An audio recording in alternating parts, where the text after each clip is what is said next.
अस्सलाम वालेकुम students, welcome my channel.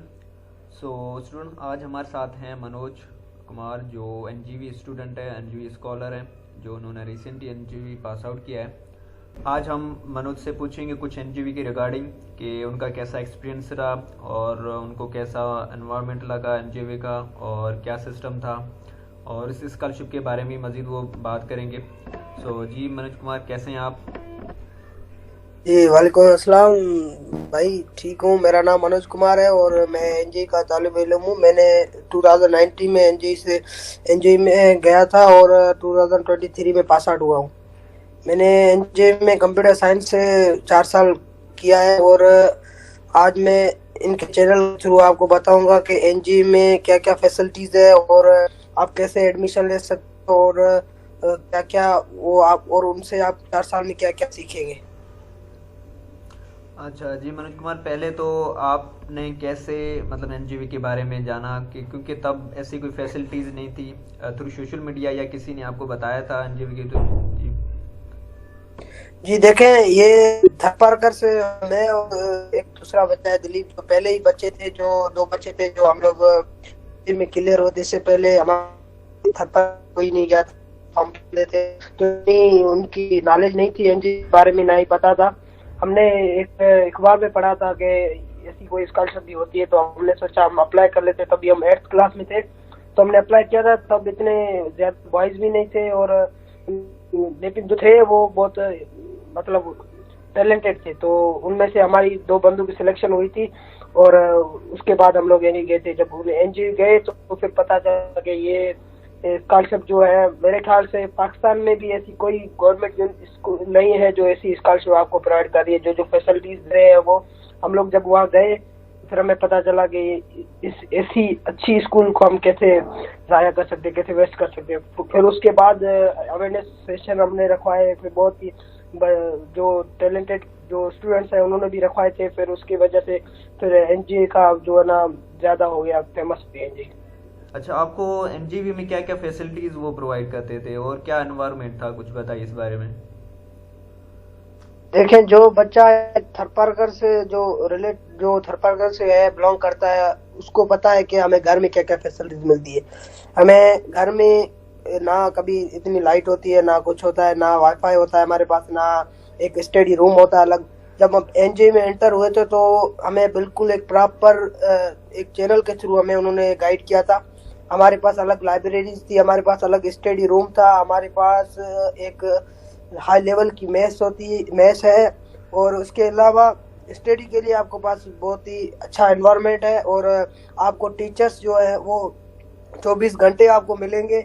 चाहे शाम में हो, शाम में भी टीचर्स अवेलेबल होते हैं। अगर आपको ज़्यादा पढ़ना है, आपको उनसे गाइडेंस लेनी है, तो शाम को भी टीचर्स अवेलेबल होते हैं। ऐसा नहीं है कि स्कूल टाइम के बाद टीचर्स अवेलेबल नहीं होते, टीचर्स अवेलेबल होते हैं। इवनिंग क्लासेस होती हैं और मॉर्निंग क्लासेस में भी अच्छे अच्छे टीचर्स हैं और इवनिंग में भी वही सेम टीचर्स होते हैं जो मॉर्निंग में पढ़ाते हैं, वो भी शाम में आपको अवेलेबल होते हैं।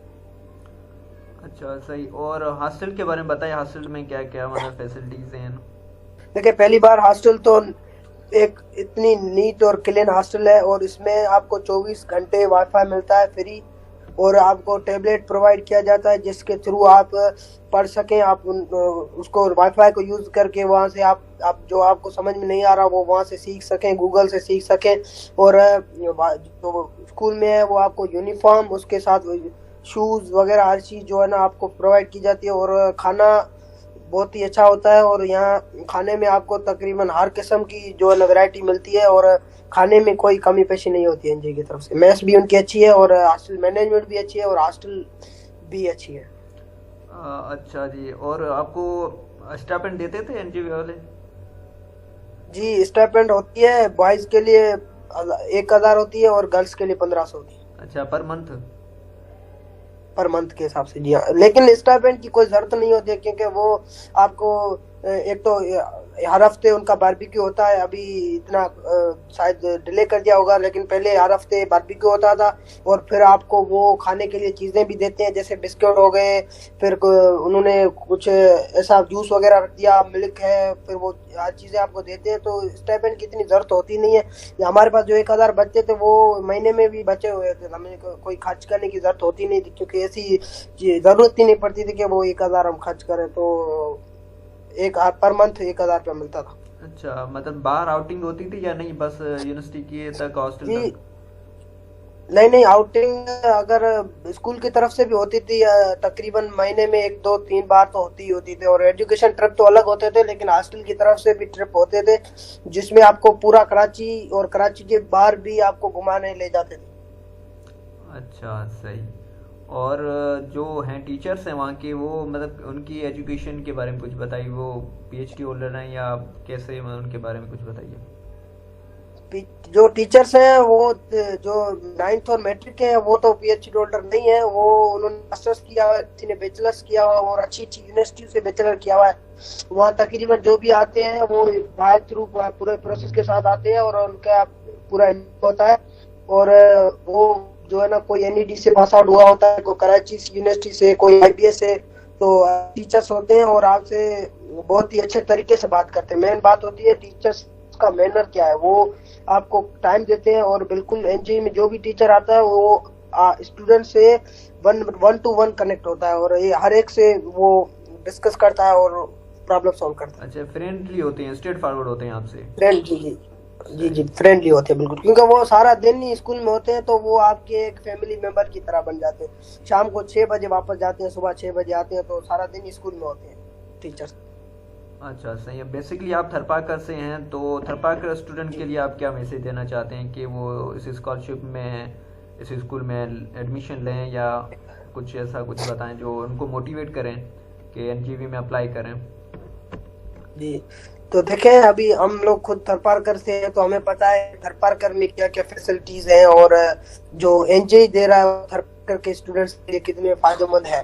तो मैं तो यही कहूंगा, एक तो थरपारकर के स्टूडेंट्स जो है बहुत टैलेंटेड होते हैं, तो जरूरत नहीं है इतनी कि वो एनजीओ टेस्ट के उनके लिए डिफिकल्ट होती है, नहीं होती है, क्योंकि हम लोग खुद जब पासिंग देते हैं तो थरपारकर के जो भी स्टूडेंट्स होते हैं सिलेक्ट होते हैं वो टॉप ही होते हैं डिस्ट्रिक्ट में।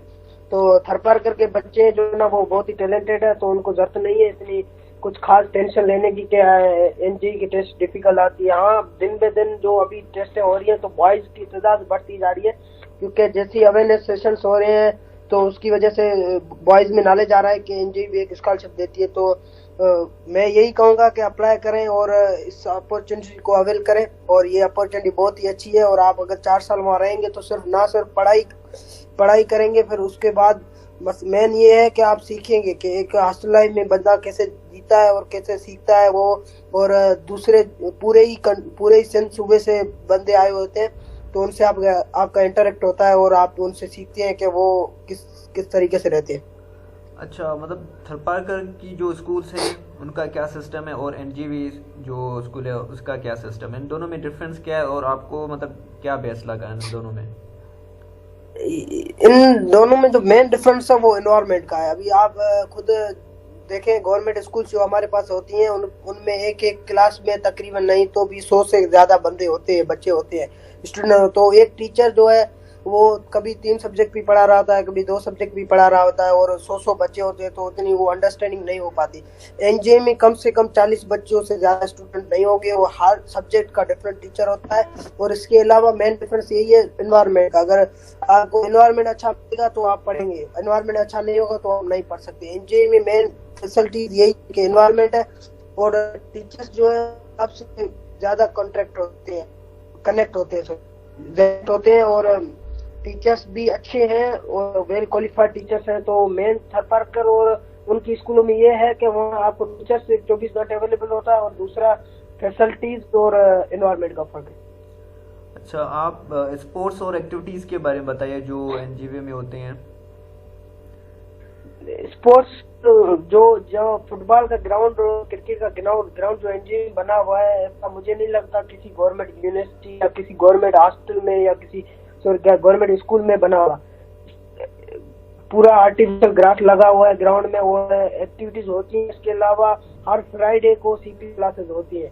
सीपी क्लास का मतलब ये है कि वो आपको एकेडमिक के अलावा बाकी जो एक्स्ट्रा करिकुलर एक्टिविटीज है उनमें से वो आपको बोलते हैं कि आज आप अपने लिए करें, जो भी आप स्पोर्ट में चाहते हैं या फिर एक्स्ट्रा कुछ करना चाहते हैं, जैसे पेंटिंग हो गई, ड्राइंग हो गई, या फिर फुटबॉल खेलना हो गया, क्रिकेट हो गया, टेबल टेनिस हो गया। तो उनके और उनके अलावा इनके टूर्नामेंट भी होते हैं। फुटबॉल के ज्यादा होते हैं, क्रिकेट के भी होते हैं, और इनकी बाकायदा टीम बनती है। और मैं खुद एक फुटबॉल की टीम का कैप्टन था, तो हमारे लिए ये होता था कि आपको प्रॉपर आपकी ट्रेनिंग होती थी, प्रॉपर मैचेस होते थे। फिर स्कूल टाइम में भी अगर मैचेस होती थी तो कोच की परमिशन होती थी और हम फुटबॉल की मैचेस खेलना जाते थे। क्रिकेट की भी ऐसे ही थी, क्रिकेट के भी टीम्स होती थी, मैचेस होते थे उनके भी। और ये है कि ग्राउंड हॉस्टल वालों के लिए 24 घंटे खुला हुआ है, और स्पोर्ट पीटी भी होती है, सुबह शाम पीटी होती है, और आपको फिटनेस के हिसाब से भी बहुत फायदेमंद है ये। अच्छा मनोज, आप एनजीवी की एलिजिबिलिटी क्राइटेरिया के बारे में बताएं। एलिजिबिलिटी क्राइटेरिया क्या है, कौन कौन स्टूडेंट इसमें अप्लाई कर सकते हैं? देखें, एक तो वो स्टूडेंट अप्लाई कर सकते हैं जो गवर्नमेंट स्कूल्स में हो। कोई प्राइवेट स्कूल से जो भी बंदा होगा वो नहीं अप्लाई कर सकता। एक एसीएफ के स्कूल से जो स्टूडेंट है, और दूसरा गवर्नमेंट की स्कूल का जो स्टूडेंट है वो अप्लाई कर सकता है। और इसकी एलिजिबिलिटी क्राइटेरिया यही है कि जो अभी 8th क्लास में पढ़ रहा हो और जो 8th क्लास पास आउट हो वो ही अप्लाई कर सकते हैं। जो अभी 9th में पढ़ रहा हो कंटिन्यूअल, और एक 8th क्लास का जो अभी करंटली 8th क्लास में पढ़ रहा हो। और इसकी ये है कि 7th और 6th में आपकी कम से कम 70% से ऊपर होनी चाहिए परसेंटेज। अच्छा, टेस्ट पैटर्न क्या है, मैंने टेस्ट में क्या क्या क्वेश्चन आते हैं, उनका सब्जेक्ट्स क्या आते हैं? देखिए, टेस्ट में नॉर्मली इंग्लिश आती है, और साइंस आती है, और मैथमेटिक्स आती है। अभी जो क्राइटेरिया बना है उसके हिसाब से कंप्यूटर के भी क्वेश्चन दे देते हैं, आईक्यू के क्वेश्चन दे देते हैं, लेकिन मेन जो है ना मैथमेटिक्स, साइंस और इंग्लिश होती है। 40 क्वेश्चन सबके होते हैं। 100 मार्क्स का क्वेश्चन होता है तो कभी 20 बना देते हैं, लेकिन मेन फोकस जो है आपका मैथमेटिक्स, साइंस और इंग्लिश पे होना चाहिए। अच्छा, इसका पासिंग मार्क्स कितनी होती हैं? देखिए, पासिंग मार्क्स डिपेंड करता है डिस्ट्रिक्ट पे। अभी जैसे थरपारकर में है तो वहाँ तो 72 73 तक भी नहीं होते हैं। जो स्टूडेंट है वो 72 पे लास्ट ईयर वो रह गया था। तो डिपेंड करता है डिस्ट्रिक्ट पे, किसी डिस्ट्रिक्ट में कम होती है, किसी डिस्ट्रिक्ट में ज्यादा होती है। लेकिन थरपारकर ये है कि कॉम्पिटेटिव स्टूडेंट्स है और इनके बीच में बहुत ही बड़ा मुकाबला होता है। तो यहाँ अगर आप पास होना चाहते हो तो 75 से अबव होने चाहिए आपके मार्क्स किसी भाग में, तो आप एलिजिबल मतलब तो आप की चांसेस है, वरना नहीं हो सकती। अच्छा, मतलब हर डिस्ट्रिक्ट की या डिवीजन की सीट्स होती हैं?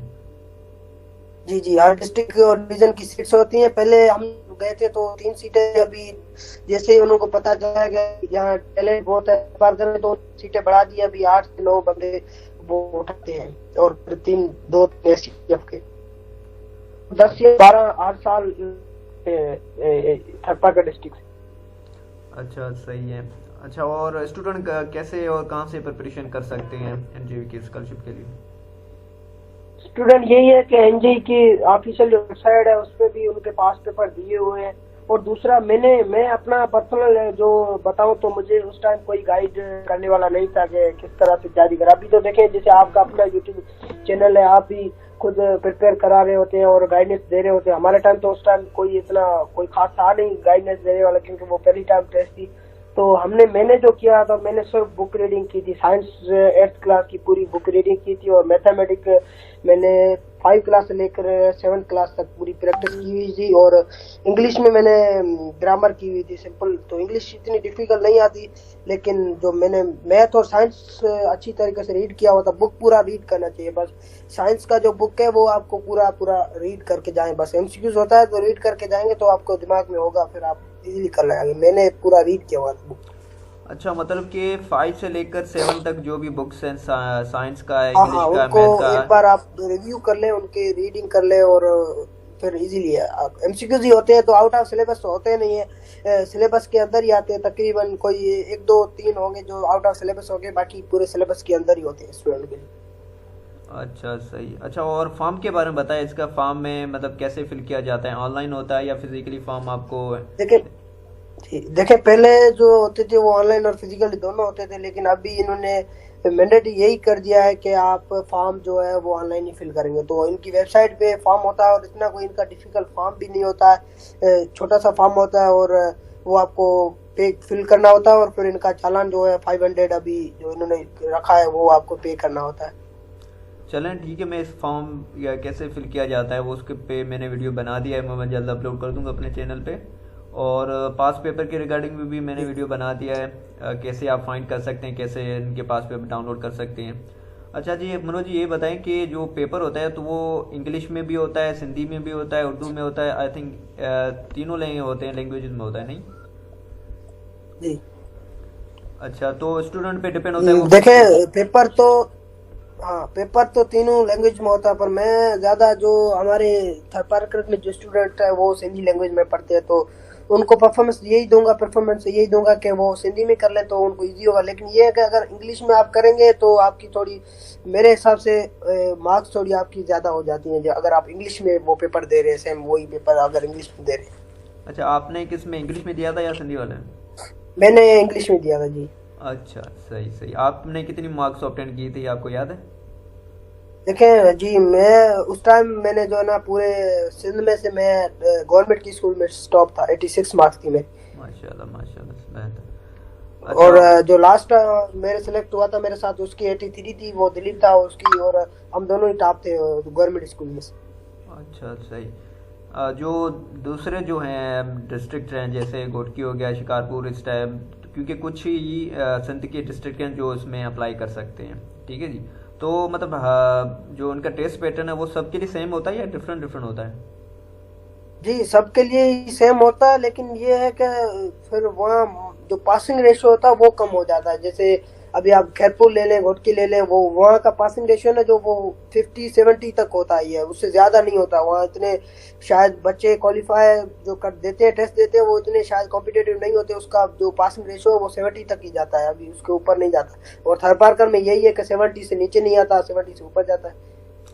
अच्छा सही। अगर स्टूडेंट ने फॉर्म सही फिल कर दिया है और उसके बाद एडमिट कार्ड आता है तो एडमिट कार्ड का क्या प्रोसीजर होता है? एडमिट कार्ड देखें, आपको पहले तो वो मैसेज करेंगे कि आपका फॉर्म सबमिट हो गया सक्सेसफुली और आपकी कोई मिस्टेक नहीं है, वो मैसेज भी करते हैं और जीमेल भी करते हैं आपको। उसके बाद ये है कि कुछ दिनों के बाद जब टेस्ट होती है उससे एक हफ्ता या 2 हफ्ते के लिए, आप एक हफ्ता के लिए, वो एडमिट कार्ड आता है, वो उनके ऑनलाइन वेबसाइट पे आता है और आपको डाउनलोड करना पड़ता है। फिर उसके प्रिंट आउट निकाल के आपको जो उनका सेंटर होता है उनके उधर जाना होता है और टेस्ट देनी होती है। अच्छा, आफ्टर टेस्ट का क्या प्रोसीजर? अगर बच्चा सेलेक्ट हो जाता है और अच्छी मार्क्स ऑब्टेन कर लेता है, फिर क्या सेलेक्टेड तो जो लिस्ट लगाते हैं वेबसाइट पे, क्या आगे प्रोसीजर क्या है? जी देखें, वो उसको पर्सनली एक तो मैसेज भी आ जाता है, उसको कॉल भी आती है एनजी की तरफ से, जो उन्होंने नंबर या जीमेल दिया होता है उस पर कॉल भी आती है उनको, और उनको कहा जाता है कि आपकी सिलेक्शन हो गई है और आपके पास 1 हफ्ता या 2 हफ्ता है, आप ये जो फिल डॉक्यूमेंट्स है कुछ जो आपको रिक्वायरमेंट है वो आपको एनजी को देनी होगी और फिर आप हॉस्टल ज्वाइन कर सकते हैं। अच्छा, इंटरव्यू होता है या नहीं होता है? इंटरव्यू जी होता है। इंटरव्यू पहले नहीं था, अभी इन्होंने ये इंटरव्यू का भी सिस्टम किया हुआ है, तो इंटरव्यू भी होते हैं और उसमें फिर यही देखते हैं कि बच्चा कितना बोल सकता है और उसकी बॉडी लैंग्वेज क्या है। और इंटरव्यू में ज्यादा ये नहीं पूछते कि आपने कितना पढ़ा हुआ है, आपने, क्योंकि वो तो टेस्ट के थ्रू आता है तो उनको पता होता है इसने टेस्ट क्लियर की हुई है, तो इसको एकेडमिक के हिसाब से नहीं पूछते, उसको ये पूछते हैं कि आप कैसे या रहेंगे, और दूसरा ये है कि आप बोलते कैसे है, उनकी बॉडी लैंग्वेज चेक करते हैं, और दूसरा उसके फैमिली बैकग्राउंड का भी पूछते हैं। अच्छा, मैंने कॉन्फिडेंस चेक करते हैं और कॉन्फिडेंस चेक करते हैं, और फाइनेंशियल भी देखते हैं कि वो फाइनेंशियल भी देखते हैं और कॉन्फिडेंस भी देखते हैं बच्चे का, और फिर उसके बेसिस पे वो सिलेक्ट करते हैं। अच्छा सही सही। मतलब लेकिन यही है कि थरपारकर में अगर कोई सिलेक्ट हो गया तो उसका मुझे नहीं लगता कि इंटरव्यू में उसको निकालेंगे थरपारकर से जो भी होते हैं, क्योंकि वो उतने ही कॉम्पिटेटिव होते हैं, उनके मार्क्स भी इतने होते हैं कि उसको अभी निकाला ही नहीं जा सकता। अच्छा सही सही। और आप अपना एक्सपीरियंस शेयर करें कि एनजीवी में आपको क्या दिया और आप क्या अभी एक्सपेक्टेशन रखते हैं सो अपने फ्यूचर में? देखिए मैं अभी जो आपको ये इंटरव्यू दे रहा हूँ, ये अगर मैं थरपारकर में होता तो शायद इतना अच्छा नहीं दे सकता था। देखें, पहली बात तो ये है कि हम डिफरेंट लैंग्वेजेस सीखते हैं। अभी थरपारकर में जो भी बच्चा बैठा हुआ है 8th क्लास का, आप अंदाजा लगाएं वो उनको इतनी उर्दू नहीं आती होगी, मैं जब भी एनजे आया था तो पहले तो मुझे सिंधी नहीं आती थी, उर्दू तो दूर की बात है, सिंधी भी नहीं आती थी। फिर वहाँ आके हमने डिफरेंट लैंग्वेजेस सीखी हैं। फिर वहाँ अलग इंग्लिश की क्लासेस होती थी, वो हमने इंग्लिश भी सीखी। और दूसरा यही कि आप माहौल से सीखते हैं और डिफरेंट माइंडसेट के आपको लोग मिलते हैं तो उनसे भी आप सीखते हैं। और आपकी दोस्ती जो है वो पूरे सिंध में हो जाती है, ऑल ओवर सिंध। अभी मैं सिंध में किसी भी इलाके में जाऊं तो मुझे एनजी का एक दोस्त जरूर मिलेगा। अच्छा, आप अभी मतलब कंप्लीट कर चुके हैं स्कूल और कॉलेज एनजीवी से, तो आप अभी क्या करें और करियर सेट के लिए मतलब क्या आपने कुछ सोचा है? जी देखिए, मैं जो स्टूडेंट मेडिकल से बिलोंग करते हैं उनको तो मैं यही कहूँगा कि अगर आप मेडिकल के हिसाब से जा रहे हैं तो आपको स्टडी वहाँ खुद को करनी पड़ेगी, क्योंकि वहाँ एमडी गेट के लिए इतना स्पेशल कोई प्लान नहीं है। अभी शायद बना हो लेकिन हमारे टाइम में नहीं था। तो आपको माहौल मिलता है, एनवायरनमेंट मिलता है, लेकिन स्टडी आपको खुद से करनी। अगर आप दूसरी प्लेटफॉर्म में जाना चाहते हैं जैसे सीएस हो गई या इंजीनियरिंग हो गई, फिर आपके लिए एमजी जैसा कोई ऐसा आपको माहौल मिलेगा ही नहीं, क्योंकि वहाँ इंजीनियरिंग के लिए इतनी अच्छी लैब्स और कंप्यूटर साइंस के लिए भी इतनी अच्छी लैब्स बनी हुई है, लेबोरेटरीज है। फिर वहाँ आपको प्रॉपर एक इंस्ट्रूमेंट होते हैं, उन्हें उधर वहाँ ट्रेनिंग कराते हैं आपको। तो कंप्यूटर और सीएस के लिए सही है। अगर अभी मैं जो कर रहा हूँ, मैं अभी सीए में हूँ, मैंने आईबीए करा सखर की भी टेस्ट दी थी, लेकिन छली इशू की वजह से मैं नहीं हो पाया। तो मैंने मैट्रिक से मेरा यही प्लान था कि मैं सीए करूँगा, तो अभी मैं सीए कर रहा हूँ। माशाल्लाह, बेहतर। अच्छा, और टेस्ट सेंटर कहाँ पे होता है इनका? हर डिस्ट्रिक्ट में होता है। डिस्ट्रिक्ट तकरीबन जो भी डिस्ट्रिक्ट होते हैं उनमें टेस्ट सेंटर होता है। और मिट्टी का जो थरपा डिस्ट्रिक्ट का वो मिट्टी में ही होता है पहले। अभी शायद ये छाछरों में भी कर दे, लेकिन मोस्ट प्रोबेबली यही होता है कि डिस्ट्रिक्ट का एक ही सेंटर होता है जो अभी मिट्टी में। हर डिस्ट्रिक्ट का एक अलग सेंटर होता है उनका, अलग होता है। हाँ सही, मतलब उनकी टीम यहीं पे आती है और यहीं पे सारी इन्वेस्टिगेशन करती है, यहीं पे टेस्ट होती है। और आपको हमारी एनजी की तरफ से टीम आती है जो टेस्ट लेती है। और मतलब आपको हर चीज प्रोवाइड करते हैं। टेस्ट मतलब जब टेस्ट लेते हैं वो भी आपको मतलब इतना नहीं खर्चा कराते, वो खुद आती है आपका टेस्ट लेने आपके जी शहर। बस हाँ, ऐसा नहीं है कि आपको कराची आना पड़ेगा टेस्ट देने के लिए, आपके खर्चे भी करवाएं। वो खुद आते हैं, आपकी टेस्ट लेते हैं, आपको हर चीज देते हैं। और फिर आपको क्या करना है, टेस्ट देनी है और अच्छी देनी है बस।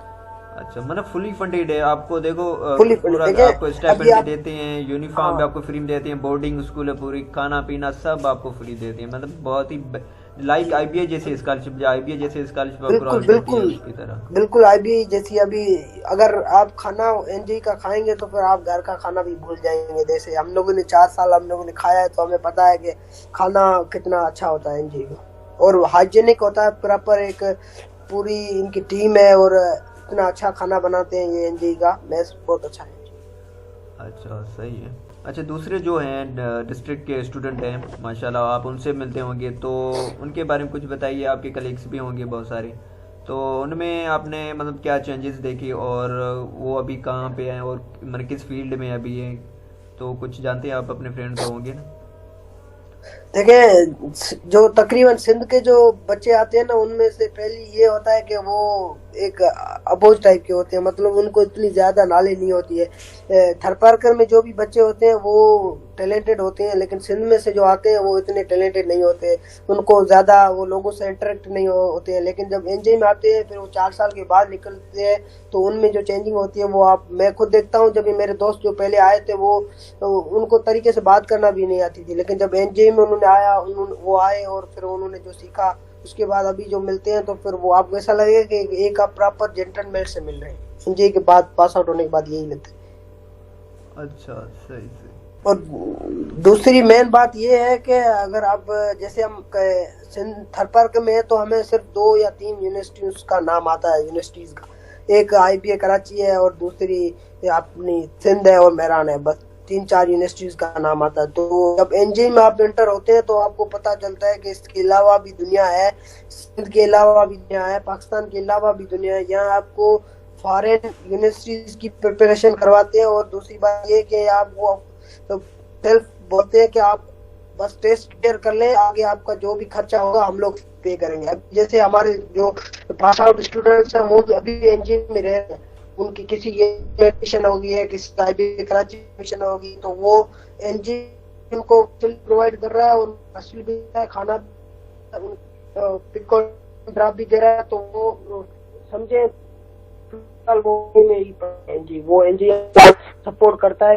अगर यूनिवर्सिटीज में हो जाते हैं, किसी यूनिवर्सिटीज में आपको अगर रैश चाहिए तो वो देते हैं। अच्छा, मतलब आफ्टर आप पास आउट हो जाते हैं फिर भी आपको एनजीवी सपोर्ट करती है? एनजी सपोर्ट करता है। जैसे आप अगर अफोर्ड नहीं कर सकते पैसे, आप किसी दूसरी यूनिवर्सिटीज में हो गए, आप एनजी से लोन ले सकते हैं, वो आपको सपोर्ट करते हैं। माशाल्लाह, बेहतर। देखिए, आप तो स्कॉलरशिप बेसिस पे अभी पढ़ रहे हैं आप एनजीवी में, जो स्टूडेंट जो प्राइवेट में पढ़ रहे हैं एनजीवी में, तो उनका क्राइटेरिया आपको पता है क्या है? जो उसको हम हमारी जुबान में डे स्कॉलर्स बोलते हैं, जो वहाँ पढ़ते हैं, उनकी भी वो वही पढ़ते हैं जो वहाँ कराची में रहते हैं स्टूडेंट्स। वो उनको हॉस्टल की फैसिलिटीज नहीं होती, बाकी उनको हर चीज मिलती है। और उनकी क्राइटेरिया ये है कि उनकी भी एक टेस्ट होती है और टेस्ट के थ्रू वही सिलेक्ट होते हैं। और उनकी लेकिन ये है कि उनका टेस्ट फिर उतना डिफिकल्ट नहीं होता, उनका टेस्ट इजी होता है। जैसे नॉर्मल हमारी किसी गवर्नमेंट स्कूल्स में जैसे टेस्ट होती है वैसे ही टेस्ट होती है। और फिर उनको ये है कि उनको फिर अपने एक्सपेंसेस खुद उठाने पड़ते हैं। जैसे उनको ड्रेस लेना हो, कपड़े लेने हो, फिर जो भी चीज़ें बुक्स हैं वो फिर उनको खुद लेने पड़ते हैं, वो एनजी नहीं उनको सपोर्ट करता। अच्छा, तो उनकी मतलब पर मंथ कितना खर्चा आता है? फीस भी उनकी होती होगी नहीं? नहीं, एनजी कोई फीस नहीं लेता है, बस उनको वही जो उनकी ड्रेसेस है, फिर उनका जो पेपर्स की फी होती है, जैसे अभी बोर्ड लेता है तो वो फिर वो खुद भरते हैं। लेकिन इतना मैं सुनता हूँ कि कोई इतना खर्च नहीं है। एनजी खुद आपको पिक एंड ड्रॉप सर्विस देती है, चाहे डे स्कॉलर हो चाहे हॉस्टलर हो। हॉस्टलर की तो हॉस्टल करीब है, डे स्कॉलर को फ्री में गाड़ियाँ जाती है, उनके इलाके से उठा के स्कूल लेके आती है। अच्छा, वो भी फ्री में। अच्छा, आपका board I think Aga Khan board है? पहले हमारा सेंट बोर्ड था, अभी इन्होंने चेंज करवा लिया है। और अभी जो भी स्टूडेंट न्यू इनरोल होंगे उनका आगा खान बोर्ड से कांटेक्ट होगा, वो सेंट बोर्ड से नहीं। अच्छा, सही सही। हमारे टाइम में सेंट बोर्ड था। अच्छा, बेसिकली एनजीवी मैंने फर्स्ट क्लास से पढ़ा रहा है, फर्स्ट से लेकर कॉलेज तक है जी, केजी से लेकर इंटर तक पढ़ा रहा है। अच्छा, सही है। मतलब स्कॉलरशिप आप लोगों को मैंने 9th से स्टार्ट हो, 9th से लेकर कॉलेज तक? स्कॉलरशिप 9 से स्टार्ट। सही सही। मतलब अब देखो, आपने 9th और 10th और फर्स्ट इंटर वहीं से किया है। आफ्टर 10th के बाद स्कॉलरशिप आती है, या आपने टेस्ट दिया था, या जस्ट डायरेक्ट हो गया आपकी सिलेक्शन? नहीं, आफ्टर 10th के बाद आपकी 10th की रिजल्ट के बेसिस पे वो आपको ग्रुप्स देते हैं। उसके बाद कोई टेस्ट नहीं होती, आपको आपके रिजल्ट के बेसिस पे देते हैं कि आप 80% है तो आपको साइंस के किसी भी ग्रुप में आप जाना चाहते हैं, उसके कम है तो फिर आर्ट्स में देते हैं। लेकिन ये है कि अगर आपका पर्सनल हॉबी ये है कि मैं साइंस में जाना चाहता हूँ, मेरा मैट्रिक में किसी वजह से ग्रेड अच्छा नहीं है, तो फिर वो स्कूल वाले कर देते हैं, वो लेते हैं कि आप ज़्यादा पढ़ेंगे और आपको ग्रुप मिल जाता है, टेस्ट कोई नहीं होती। अच्छा, सही। अच्छा, मोस्टली जो उनका एडवर्टाइजमेंट था एनजीवी का, तो वहाँ पे लिखा हुआ था गर्ल्स को ज़्यादा इनकरेज कर रहे हैं कि वो अप्लाई करें एनजीवी में। हाँ, क्योंकि मैं गर्ल्स का भी रेशो यही वहाँ पे कहूँगा बहुत कि कम है कंपेयर टू अदर्स। क्या है? देखिए, हमारी सिंध में जो हमारे सिंधी हैं वो यही समझते हैं कि लड़कियों को ज्यादा बाहर ना भेजे, वो वहाँ पता नहीं माहौल कैसा हो, फिर लड़कियों को ज्यादा हम लोग घर से बाहर नहीं निकालते। लेकिन मैं थरपारकर वालों से यही कहूंगा, अभी देखें 5-6 बैचें गई है उधर, लेकिन गर्ल्स एक ही गर्ल्स गई है थरपारकर से जो हमारी बैच में थी, उसके बाद कोई गर्ल्स नहीं सिलेक्ट हुई है अच्छा, थरपारकर से। इसका मैं ये नहीं है कि थरपारकर की गर्ल्स टैलेंटेड नहीं है, लेकिन ये है कि लोग छोड़ते नहीं है, बोलते हैं कि वहाँ पता नहीं माहौल कैसा होगा। लेकिन मैं कहूँगा कि ऐसे आप शायद घर में भी माहौल ना हो गर्ल्स को जैसा वहाँ एनजी में माहौल मिलता है गर्ल्स का। हम खुद रह के आए, हमें पता है कि गर्ल्स को कितना वो माहौल देते हैं। मेरी खुद की सिस्टर है, अभी मैं उसको एडमिशन दिलाऊंगा उधर, टेस्ट की अच्छा, वहाँ तैयारी पे करवा रहा हॉस्टल हूँ। भी मैंने देते हैं ना गर्ल्स को? हाँ, गर्ल्स को हॉस्टल भी देते हैं, और हॉस्टल की गर्ल्स की वार्डन भी गर्ल्स होती है, उनका मैनेजमेंट में पूरा गर्ल्स, पूरी जो है ना वो गर्ल्स ही होती हैं, वुमेन होती हैं, फिर उनमें बॉयज़ का कुछ लेना ना जाना। और दूसरा बात ये है कि थरपारकर की जो भी गर्ल्स और हैं, जो भी पेरेंट्स हैं, उनको मैं बोलना चाहूँगा कि आप एक बार चाहे विजिट कर लें और देख लें अगर माहौल आपको। मैं तो 100% मैं खुद एज ए थरपारकर स्टूडेंट हूँ, तो मैं खुद ये कहूँगा कि आप गर्ल्स को ज़्यादा बोलें और उनको बोलें कि टेस्ट दें और वहाँ जाके वो अपॉर्चुनिटी अवेल करें। जी जी, बिल्कुल। मैं खुद रिकमेंड करूँगा, उनको इनक्रेज करूँगा कि लाजमी इसमें अप्लाई करें। और नॉट ऐसा नहीं कि थरपारकर वाले अप्लाई करें पर्टिकुलरली, बट जो वेस्टर्न डिस्ट्रिक्ट के हैं वो भी खुद इसमें अप्लाई करें। और इतनी, क्योंकि वहाँ पे सिक्योरिटी हर जो सिक्योरिटी भी है, हॉस्टल भी है, हर चीज़ वहाँ पे आपको प्रोवाइड करते हैं। ठीक है, हॉस्टल वार्डन सब गर्ल्स ही होती हैं वहाँ पे ना, तो मतलब हाँ ये तो बेस्ट है। मतलब हॉस्टल होती है वो स्कूल के अंदर ही है ना? जी, गर्ल्स की हॉस्टल स्कूल के अंदर है और बॉयज की हॉस्टल भी स्कूल के अंदर ही है, अच्छा लेकिन अलग अलग है। अच्छा अच्छा, माशाल्लाह, सही। लेकिन गर्ल्स की सिक्योरिटी के वजह से आप ये ना सोचेंगे गर्ल्स की वहाँ सिक्योरिटी नहीं है, गर्ल्स वहाँ कैसे फील करेंगे। आप उनको छोड़ के तो देखें, फिर आप खुद उनकी आपकी गर्ल्स में जो चेंजिंग आएगा, आप खुद सोचेंगे कि यार मैं अपनी छोटी बहन को भी वहाँ भेजूँ या छोटी बेटी को भी वहाँ भेजूँ। तो गर्ल्स के लिए वो अच्छा है माहौल एनजीई में। मैं तो रिकमेंड यही करूँगा कि गर्ल्स जितनी भी देख रही हैं, जो भी देना चाहती है तो ज़रूर दें आप, वहाँ आपका माहौल अच्छा मिलेगा और आप बहुत कुछ सीखेंगे वहाँ से। चलें, ठीक है, thank you so much Manoj Kumar. So हम लोग एक व्हाट्सअप ग्रुप भी बना रहे हैं, जिसमें हम आपको भी ऐड कर देंगे। जो अगर किसी को कुछ भी पूछना हो तो आपको नंबर के थ्रू आपसे वो रब्ता कर सकते हैं व्हाट्सअप ग्रुप के थ्रू, ठीक है, व्हाट्सअप पे पूछ सकते हैं। और उसके अलावा प्रिपरेशन के हवाले से अगर हम लोग जितने कोशिश करेंगे आपको पास पेपर मटेरियल भेजें, ठीक है। और जैसे कि आपने बताया कि आप 5 to लेकर 7 तक की जो भी संडे टेक्स्ट बुक की बुक्स हैं उनसे तैयारी कर सकते हैं आप। तो ज़्यादा आउट ऑफ आपको पढ़ने की ज़रूरत भी नहीं है, जैसे इन बुक्स को फॉलो कीजिएगा, प्रिपरेशन अच्छी हो जाएगी, ठीक है जी।